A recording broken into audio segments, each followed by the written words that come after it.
வணக்கம் வணக்கம் ஃப்ரெண்ட்ஸ், எல்லாம் எப்படி இருக்கீங்க? நல்லா இருக்கீங்களா? டீ காஃபி சாப்பிட்டீங்களா? Right, okay. இன்றைக்கி வெள்ளிக்கிழமை. இந்த வீக்கெண்ட் வந்தாலும் கொஞ்சம் ஃப்ரீயாக இருக்கும். மேக்ஸிமம் இன்றைக்கி ஆஃபீஸ் போகிறவங்கலாம் ஆஃப் டே லீவ் போட பார்ப்பாங்க. இல்லாட்டி நாளைக்கு ஒரு நாள் லீவ் இல்லையா, ரிலாக்ஸாக போவாங்க. அதெல்லாம் ஆஃபீஸ் போகிறவங்களுக்கு அந்த ஒரு ஃபீல் இருக்கும், ஜாலியாக இருக்கும் இல்லையா? ரைட். நம்மள தான் முடிஞ்சிச்சு, எல்லாம் ஆஃபீஸ் எல்லாம் முடிஞ்சிச்சு. கொரோனா டைம்லேயே முடிஞ்சது. அப்புறம் 2019 2020 முடிஞ்சிச்சு. அப்புறம் 5 வருஷம் சும்மா தான் இருந்தேன், எங்கேயும் போக முடியாமல். அது கொஞ்சம் கஷ்டம்தான். வேலை தெரிஞ்சவன் வேலை இல்லாமல் இருக்கிறது ரொம்ப கஷ்டம்தான். இப்போ எனக்கு வேலை எக்ஸ்போர்ட்டில் எல்லா வேலையும் தெரியும் எனக்கு. எக்ஸ்போர்ட்டில் ஃபேப்ரிக் எங்கேருந்து வருது, ஃபேப்ரிக் எடுத்து செக் பண்ணுறது, ஃபேப்ரிக் எப்படிலே இஷ்யூ பண்ணுறது, counting, 40s 40s 240s into 20s. So நம்மளுக்கு எல்லா வேலையும் தெரியும். நான் போக முடியாத போக முடியாத சூழ்நிலை இருந்தேன். அந்த வழிகள் கஷ்டங்கள் எனக்கு தான் தெரியும். இருந்தாலும் என் ஒய்ஃப் அந்த சமயத்தில் ஒரு ஐடி கம்பெனி வேலை செஞ்சால ஓரளவுக்கு தாக்கு பிடிச்சி நின்றுக்க முடிஞ்சு லைஃப்பில். அவ்வளோதான். எல்லா குடும்பத்திலையும் முக்கிய தூணாக இருப்பது பெண்கள் தான். நீங்கள் என்ன சொல்கிறீங்க? ஒரு ஃபேமிலியில் ஹஸ்பண்ட் ஒய்ஃப் இருந்தால் கூட யாருன்னா இப்போ என்னையே யாருன்னா கூப்பிட்றோம் வச்சுங்க, சுரேஷ் நம்ம வாங்க ஒரு 2 நாள் டூர் போகலாம் அப்படி கூப்பிட்டாங்கன்னா நான் வீட்டில் கேட்டு தான்ப்பா சொல்லுவேன். சரி, ஒரு இடம் வாங்கணும், இல்லாட்டி எதுனா பொருள் வாங்கணும், இல்லைப்பா எங்கள் ஒய்ஃப் கிட்ட கேட்டு சொல்கிறேன்ப்பா. அப்படி மேக்ஸிமம் எத்தனை பேர் சொல்கிறவங்க இருக்கிறீங்க? அப்படி சொல்கிறதுனால தான் அந்த ஃபேமிலி ஹாப்பியாக சந்தோஷமாக இருக்கும். நம்ம டிசிஷன் எடுக்கவே கூடாது எப்போவுமே. நம்ம டிசிஷன் நம்ம வீட்டில் இருக்க ஒய்ஃப் கிட்டேயோ இல்லாட்டி அம்மா கிட்டே கேட்டோ இல்லாட்டி ஒய்ஃப் கிட்டே கேட்டோ நம்ம பண்ண வேண்டியதான். யார் அம்மா பேச்சு கேட்குறா இப்போல்லாம்? இந்த சொல்லுங்கள். ரைட். அம்மாங்க அடுத்து தாய்க்கு பின் தாரம். ஒய்ஃப் பேச்சை கேட்டவங்க நல்லா இருப்பாங்க எனக்கு தோணுது. அது என்னுடைய லைஃப்பில் நடந்து நான் சொல்கிறேன். ஓகேங்களா? ரைட். அது ஏன்னா ஒரு ஒரு கதையை படித்தேன். எப்படின்னா ஒரு கணவன் மனைவி, ஓகேங்களா? மனைவி கொஞ்சம் புத்திசாலி, கணவன் கொஞ்சம் முட்டாள். அப்படி இருக்கப்போ அந்த வீட்டில் ஒரு வேலைக்கு போகாமல் சுற்றினு வந்தார் வீட்டுக்காரு. வீட்டில் இருக்க எல்லாத்தையும் விற்றாச்சு. எதுவுமே தெரியாது இவருக்கு. எல்லாத்தையும் விற்று துண்ணாச்சு. கடைசியில் ஒரு கட்டத்தில் மனைவி சாப்பாடு கூட இல்லாதப்போ நம்ம வீட்டில் ஒரு மாடு இருக்குது, அந்த மாடு போய் விற்றுட்டு வாங்க, நல்ல விலைக்கு விற்றுட்டு வாங்க சொல்லிட்டு அவர்கிட்ட சொல்கிறாங்க. அவர் பேர் பசுபதினு வச்சிங்களேன். அந்த மாடை விற்றுட்டு வாங்க சொன்னோன்னே அந்த மாடை கயிறு பிடிச்சிருக்கான். சரி, விற்றுட்டு வரேன்ட்டு. இந்த 2 பேச்சு வந்து பக்கத்தில் ஒரு கடைக்காரன் இருக்கான், ஒரு கடை வச்சுட்டு இருக்கான், ஒரு ப்ரொவிஷன் ஸ்டோர்னு வச்சுங்களேன். அவன் கேட்குறான், இருக்கிற எல்லாத்தையும் விற்றுட்டாங்க, இந்த மாடை விற்க சொல்கிறாங்க, இவன் ஒரு முட்டாள், இவன் எப்படி மாடை விற்பான்? சரி, இவனுக்கு தெரியாமல் இவன் பின்னாடியே போகலாம், என்ன நடக்குதுன்னு சொல்லிட்டு அவன் மாடு எடுத்துன்னு போகிறான். மாடு எடுத்துன்னு போனே இருக்கான். சாரி, தண்ணி குடித்தான். அந்த கயிறு எடுத்துன்னு போகிறப்போ அந்த மாடு டமால் பயங்கரம் குதிக்குது. அவனால் கண்ட்ரோலாக பண்ண முடியல. இப்படி வலிக்கிறான், அப்படியே அந்த மாடு வலிக்குது. அந்த இவன் பின்னாடி போகிற பார்த்துன்னு இருக்கான். அப்போது எதிர்க்க ஒருத்தன் ஆடு எடுத்துன்னு சொன்னான். அவனுக்கு தெரிஞ்சவன் தான். பசுபதி, நீ ஏன்பா இவ்வளோ கஷ்டப்படுற? இந்த மாடை பிடிக்க முடியாமல் பிடிச்சின்னு போறிய, ரொம்ப இழுக்க முடியாமல் இழுத்துன்னு போறிய, அந்த மாடை என்கிட்ட கொடுத்துரு, ஆடை நீ எடுத்துக்கோ சொன்னோன்னா சரி சொல்லிட்டு மாடை கொடுத்துட்டு ஆடை வாங்கிக்கிறான். ஆடு சின்னதாக இருக்கு, அது எடுத்துன்னு போகிறான். அந்த ஆடு வந்து வரமாட்டேங்குது. அவன் இழுத்தா கூட வரமாட்டேங்குது. மாடாச்சும் குச்சி போனிச்சு, இந்த ஆடு வரமாட்டேங்குது. சரி சொல்லிட்டு கஷ்டப்பட்டு அந்த வாடையை இழுத்துன்னு போனான். அது ஒரே பக்கம் நின்று இருந்திருக்கு. அப்படியே போயிட்டு வரப்போ இன்னொருத்தர் வந்தான். பசுபதி, ஏன் ஆடு வரமாட்டேங்குது உங்ககிட்ட? ரொம்ப கஷ்டப்படுற, ஆடே வலிக்கும் 3 நாள். என்கிட்ட வந்து சேவல் இருக்குது, அந்த சேவல் எடுத்துக்கும், ஓகேவா? சேவல் எடுத்துகிட்டு சேவல் நான் வாங்கி என்ன பண்ணுறது, ஆட்டை கொடுத்துரு. சரி சொல்லிட்டு சேவல் நீ கையில் அடக்கமாக இருக்கும் சொல்லிட்டு சேவலை வாங்கிட்டு ஆட்டையை கொடுத்துட்றான். அந்த சேவல் எடுத்துன்னு போயினே இருக்கிறப்போ ஒரு ஆள் வரான். அது சேவல் பட ரெக்கை அடிச்சுட்டு இருக்கு. இன்னொருத்தர் எதுக்கு வரான். பசுபதி, என்ன அந்த சேவல் படப்படன்னு அடிக்குதே, உங்ககிட்ட பறந்து பூ பார்க்குறது உன்னால பிடிக்க முடியலையே, அந்த சேவல் என்கிட்ட கொடுத்துட்டு, என்கிட்ட ஒரு நாட்டுக்கோழி முட்டை இருக்குது, அதை எடுத்துக்கோ சொன்னோன்னே இவன் பார்க்குறான். அதோட இது பரவாயில்ல சொல்லிட்டு சேவலை கொடுத்துட்டு நாட்டுக்கோழி முட்டை வாங்கிக்கிறான். நாட்டுக்கோழி முட்டை கீழே ஊந்து உடஞ்சிருமோ சொல்லிட்டு பயமாக எடுத்துன்னு போயினே இருக்கான், வீட்டில் எப்படின்னா போய் சேர்த்தணுன்ட்டு. அப்போது ஒரு டீ கடைக்காரனை பார்க்குறான். அந்த டீ கடைக்காரன் சொல்கிறான், ஏன்ப்பா பசுபதி, என்ன அவ்வளோ பத்திரமா என்னமோ எடுத்துன்னு போறியே? இல்லை, கையில் முட்டை இருக்குது, கீழே போட்டால் விழுந்துடும், அதான் பத்திரமா எடுத்துன்னு போகிறேன். நாட்டுக்கோழி முட்டை 15 ரூபா. அவன் சொன்ன டீ கடைக்காரன், அந்த முட்டையை எனக்கு கொடுத்துரு. நான் முட்டையை கொடுத்தா நீ எனக்கு நான் தருவேன், டீ தரேன். சரி டீ 10 ரூபா, முட்டை 15 ரூபா. அவன் ஐடியா டீக்காரன் ஐடியா. சரி சொல்லிட்டு டீ தண்ணி முட்டையை வாங்கி வச்சுக்கிறான். டீயை குடிக்கிறான். ஆற்றி நல்லா டேஸ்ட் பண்ணி குடிச்சிட்டு போகலான்னு உட்காரான்.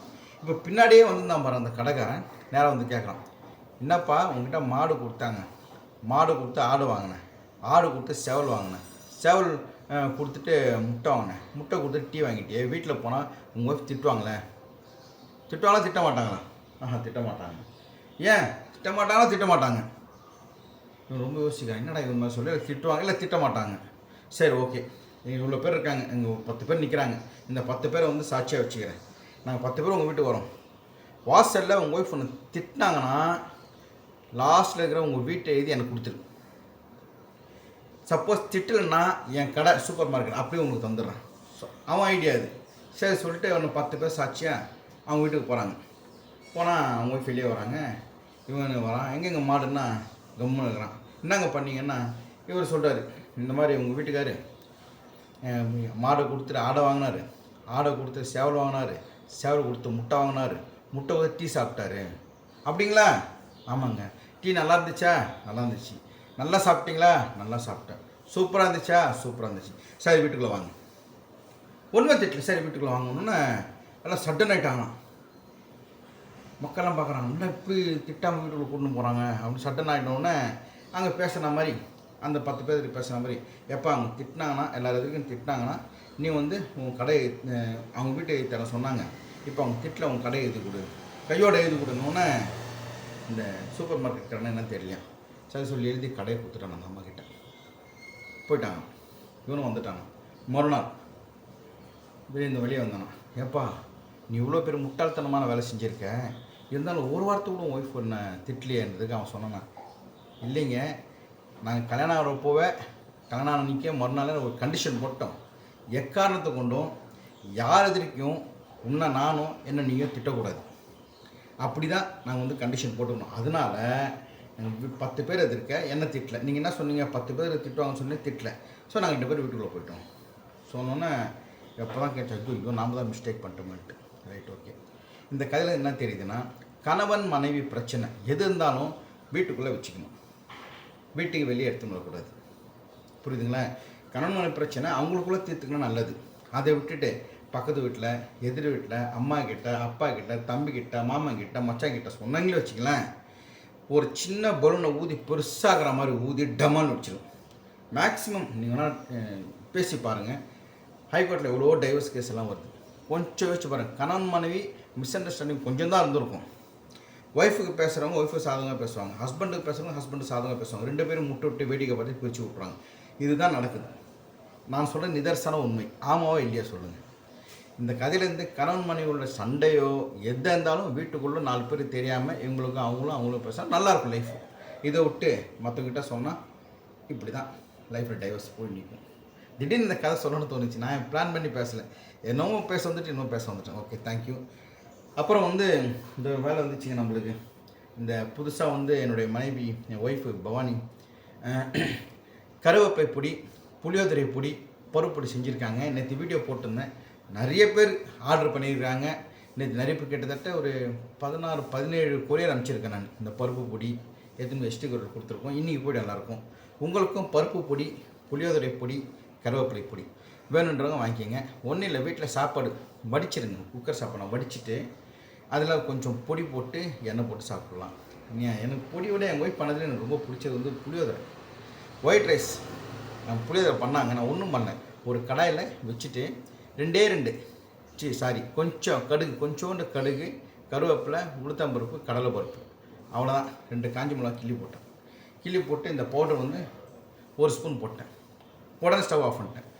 அந்த வடித்த சாப்பாட்டில் அதில் போட்டு நல்லா கலந்து நல்லா ஒரு செகண்ட் ஆற விட்டுட்டு சாப்பிட்டு பார்த்தேன். கோயில் புளி சாதம் மாதிரி சூப்பராக இருந்துச்சு. தொன்னில் கொடுப்பாங்களோ கோயிலில் போனால் அந்த மாதிரி இருந்துச்சு. எங்கள் இப்போ ஒய்ஃப் பண்ணதுலேயே எனக்கு ரொம்ப பிடிச்சது புளி சாதம். அதே மாதிரி கருவேப்பிலை பொடி செம்மையாக இருந்துச்சு. எப்படி இருந்துச்சுன்னா ரொம்ப நல்லா இருந்துச்சு, ரொம்ப பிடிச்சிருந்துச்சு. கருவேப்பிலை பொடி நல்லா பண்ணியிருந்தாங்க எங்கள் ஒய்ஃபு. உரட்டின்னு வந்து குன்றத்தூர் கோயில் போயிருக்கிறப்போ, திருநீர்மலை போகிறப்போ அந்த வீடியோ பார்த்தீங்கன்னா தெரியல, படிக்கட்டு இறங்கிட்டு சாமியை பார்த்துட்டு கீழே வந்தோன்னு ஒரு இது இருக்குது, பிரசாத கூடம். அங்கே போயிட்டு ஒரு புளி சாதம் வாங்கலான்னு போனேன். ஆனால் அங்கே ஒரு சின்ன ஒரு தோசை, நடுவில் கருவேப்பிலை பொடி போட்டு கொடுத்தாங்க. அப்போ சாப்பிட்டு பார்த்தா அவ்வளோ டேஸ்ட்டாக இருந்துச்சு. கருவேப்பிலை பொடி இவ்வளோ டேஸ்ட்டாக இருக்கா சொல்லிட்டு வீட்டில் செய்ய சொன்னேன், செஞ்சுட்டாங்க. சாப்பிட்டு பார்த்தோம், சூப்பராக இருந்துச்சு. உங்களுக்கு வேணால் நீங்களும் ட்ரை பண்ணி பாருங்கள்.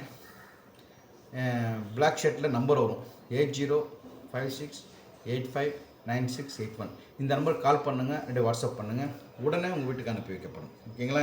நிறைய பேருக்கு தெரியல எப்படி ஆர்டர் பண்ணுறது. வாட்ஸ்அப்பில் ஹாய் மெசேஜ் பண்ணுங்கள். ஹாய்ண்ணா, எனக்கு வந்து இன்னைக்கு கருவேப்பிலை பொடி வேணும், பருப்பு பொடி வேணும், அப்படி கமெண்ட் பண்ணுங்கள். ஓகேங்களா? புளியோதரை பொடி வேணும்ன்ட்டு உங்கள் அட்ரஸ் அனுப்பிச்சா உங்கள் அட்ரஸ் அனுப்பிச்சிடும். தேங்க்யூ. நான் என்னென்னமோ என்னமோ பேசிட்டேன். இந்த கதை